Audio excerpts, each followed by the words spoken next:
it's time to have a look at Mr. Riley again, Rusty the Riley.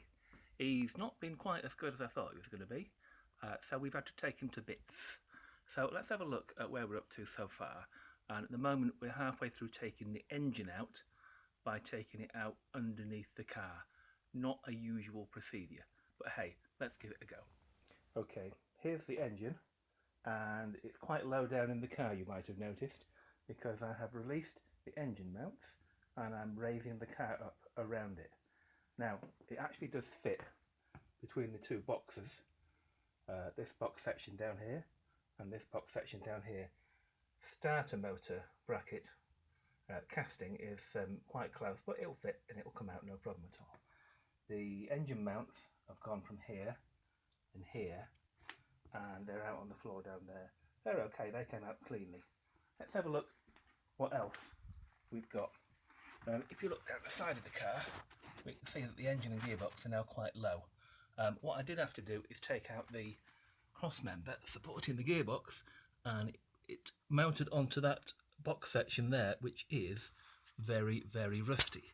Whoa, there's my finger. This bit here, along here, is going to need welding up. Now, method for taking it out, we've got the engine sat on a little trolley that we made with some little wheels down there. And all we're going to do is raise the car up using our trusty jack down here. Let's see if we can just show you. So all I need to do like this jack from Machine Mart, it's good. Trolley jack that does a lot of movement to start with. All we do is jack up the car a little bit,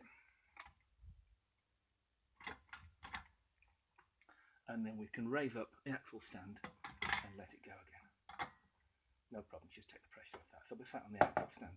We're going to raise the axle stands up bit by bit, and the engine comes out. We're going to have to lower it a little bit because I've got all these bits of wood in here. And then when it's low enough, it comes out. You might have noticed that the cylinder head is missing, and that's what enables me to get the thing out.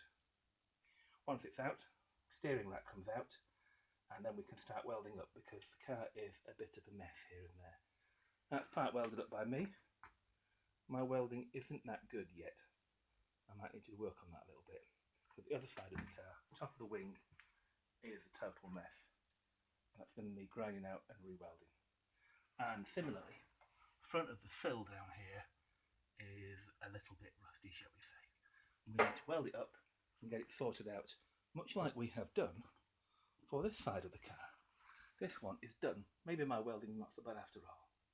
And it's got a new sill on going down there, and that's fine. Have a quick look underneath the car.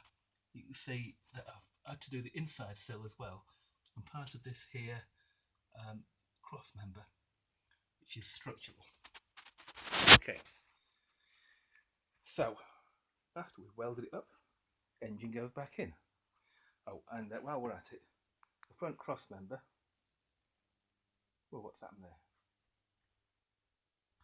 Front cross member is completely done for, and we're having to put some new bits of metal in. I'm not spending out for a new one. We're just going to patch up the one that's in there. So that's where we're up to so far. Let's just go back and have a look at the car. There we go. Looks a bit of an empty car at the moment. Gearbox cross member is here. Had a bit of problem with that because of the rusty box section. So some of my bolts I had to saw off to get them out. And the gearbox mount itself has got one good mounting here, which is 1 inch by 1.5 inches by 2 inches rubber block, but the other one, oh dear, is a complete mess, and it's very loose as well, so that's going to have to be replaced. And the thing, the longitudinal bracket, I might have to have a look at that as well. That's the engine steady. Oh, we had to drain the oil as well because the oil filter was in the way. That came off without any trouble at all. Oh, it did drop a lot of dirty oil on my garage floor. Oh, and we've got some paint as well. We've got some Closterman Corvette, which is brush painting paint, and we've got some cellulose paint for spraying. So we're going to be brushing the inside of the engine bay, and we're going to be painting the outside with the spray gun, with our new spray gun down here, which we have bought from Machine Mart, which is very nice. Oh, and while we're at it, last thing, because we're moving the car around, it needs to be steady. I thought I'd better put the wheels back on with the new tyres. So that's a hammer-righted wheel, and it's wonderful. New tyre, refurbished wheel, and all is well. That's the only bit of the car that's been painted up yet. Righty-ho. Oh, and inside the car, apart from my tyres, they're ready to go on the front, the dashboard is out and the wiring harness is out as well. So, what a mess. Never mind, carry on.